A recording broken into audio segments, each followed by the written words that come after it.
असतं गार्ड ट्रेनमध्ये एक इंजिन असतं आणि गार्ड व्हॅन आहे. गार्ड सिग्नल दाखवतो गाडी बरोबर आहे गाडीवर, परत मास्टरला पण. आता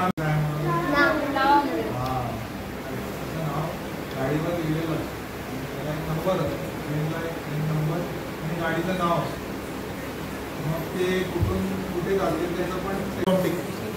प्लस त्याच्यामध्ये तिकिटिंगमध्ये पण 2 टाईपचे तिकिटिंग आहेत, एक रिझर्वेशन तिकीट, एक अनरिझर्व तिकीट.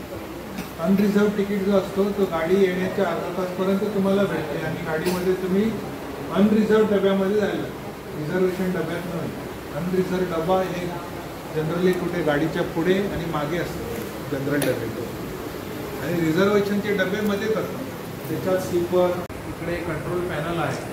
हा डबा जो आहे तो पॅनल साईडला कनेक्टेड आहे, तो डबा जो आहे तो करमली स्टेशनला कनेक्टेड आहे. इथं सिग्नल दिलं की आणि गाडी इथून गेली की ती लाल होणार, तिकडे